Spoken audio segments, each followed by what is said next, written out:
Here's a recipe that might interest you, my fellow gamers. Take a large scoop of the alchemy mechanics in Gus' Atelier series and throw it in a pot. Then add a dash of town building, a pinch of turn-based combat, and a healthy sprinkling of revolving guest stars from other Atelier games. Mix them together, and the alchemical result is Atelier Resleriana. I hope I'm saying that right. The Red Alchemist and the White Guardian, an Atelier game that tries to do something a little different. And we'll talk about what that is in a second, but before I do, full disclosure, I did receive a review code from Koei Tecmo. Alright, let's get into my thoughts. So there are four main components that make up this game: the core alchemy mechanic, turn-based combat, town management, and dungeon progression, which allows the player to advance the story. And speaking of the story, the Red Alchemist and the White Guardian is actually the second game in the Atelier Resleriana series. The first entry was a mobile gacha game subtitled Forgotten Alchemy and the Polar Knight Liberator that stopped service back in March 2025. But don't worry, it's not necessary to have experienced Polar Knight Liberator to understand what's happening here, because the big hook for both of these games is really the narrative crossover that allows alchemists from different Atelier games to interact with each other. And since that's one of the major selling points of this game, I want to share my thoughts on the story first. The narrative follows the adventures of Rias and Slade, who are allowed to return to their hometown after it was destroyed in a disaster 12 years ago. Rias is hoping to reopen her grandfather's shop, while Slade wants to learn more about a mysterious artifact known as a Geist Core, which was left to him by his father.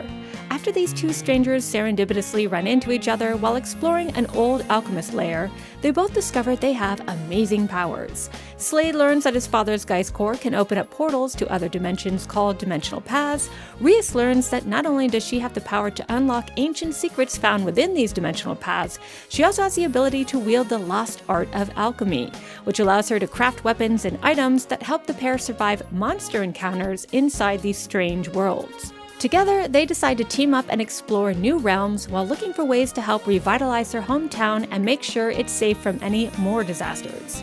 Pretty basic JRPG stuff. However, while doing so, they'll meet Wanderers, characters from other Atelier series, which of course is the game's biggest marketing feature. But to be honest, I have mixed feelings about this crossover content. On the one hand, I love a good crossover. Whether that's Final Fantasy Dissidia, Persona Q, or Fire Emblem Engage, crossovers allow us to unite with our favorite franchise characters and watch them interact with each other. And I have to say, there are some very cute interactions between different alchemists in this game. I think longtime fans are really going to get a kick out of some of these encounters. Better yet, a few franchise favorites will actually join your team and help Slade and Rias during their adventures, which is pretty cool. However, I was pretty disappointed to see that not all alchemists are created equal. Many crossover characters have little more than a walk-on role, and some don't even have a voiced role. These minor guest stars usually appear long enough to task you with a fetch quest, then gracefully retreat into the background, rarely to be seen again. In fact, the only reason you know they're still around is because you can go into town and put in a request for them to gather rare alchemy ingredients for you, which they'll happily do off-screen. Seriously, I haven't seen Aisha in like 23 hours. So how much you enjoy this crossover feature is really going to depend on your level of fandom. And I should also note that although I'm less than 30 hours into the story so far, I think I'm already coming close to the end of it, so it's a fairly short experience for casual players. But that's not a bad thing, because while the gameplay mechanics are fun, one of them is in danger of overstaying its welcome a little bit. So let's talk about town management. In The Red Alchemist, Rias wants to revitalize her grandfather's shop and restore the town of Helfine to its former glory.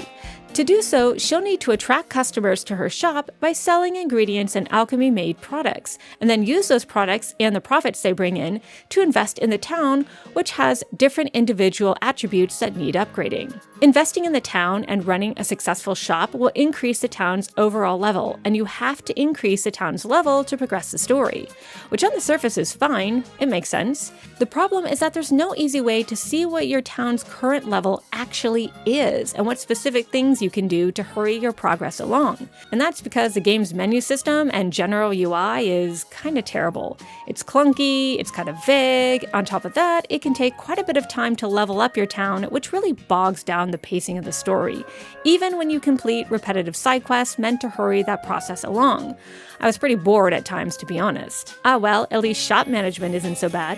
You see, while out exploring dimensional paths, the heroes will run into cute little fairies. These fairies not only offer the player temporary temporary buffs while navigating dungeons that not only help you with alchemy, more on that in a minute, they can also be hired to work at the shop.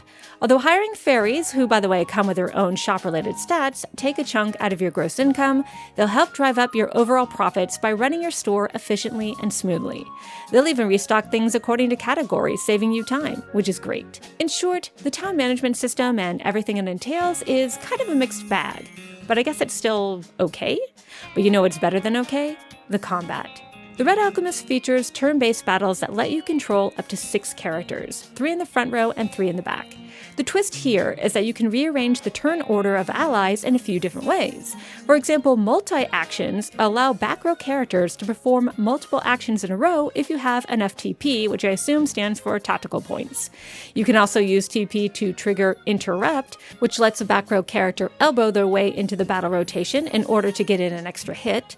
On top of that, the Unite system, represented by a gauge that fills up whenever a character launches an attack, will let characters do cool things like increasingly powerful follow-up attacks. You can even create more powerful attacks by having characters toss complementary items at the enemy in sequential order. There are definitely some interesting and fun things you can do here. Plus, I love the attack animations and the rocking battle music that goes with them.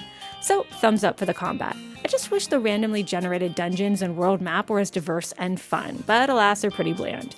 But what about the final and most important component, the alchemy system? You know what? It's pretty okay too. Like in other Atelier games, you just gather ingredients, consult a recipe book, and then drop ingredients into a giant cauldron so you can synthesize items into useful products. Sounds familiar, but this time players can use the gift color synthesis feature to make items even better. To do this, you link up the gift colors of each different ingredient. Every item is split down the middle by 2 different colors, which allows ingredient traits to be carried over to the final product. You can also make specialized items by tweaking the designated category of an ingredient or setting its gift color. You can even morph a recipe to create a new product altogether. And if you're happy with a product, the fairies, which hang around your atelier as well as your shop, can be paid to replicate items, enhance items, or restock any consumables you have equipped. It's not super sophisticated, but it's not too overwhelming either, so I suppose that's enough for a casual Atelier fan like me. So is this game worth your time? It depends on how big of a fan you are. If you've never played an Atelier game, don't start with this one. It's very much for longtime fans. If you're a hardcore fan, I think you might enjoy this one as a breezy, nostalgic little game to add to your collection. And if you're a casual fan more like me, I'd wait for this one to go on sale, and then if you're still curious about it, go ahead and check it out. Thanks so much for watching, everyone. See you later.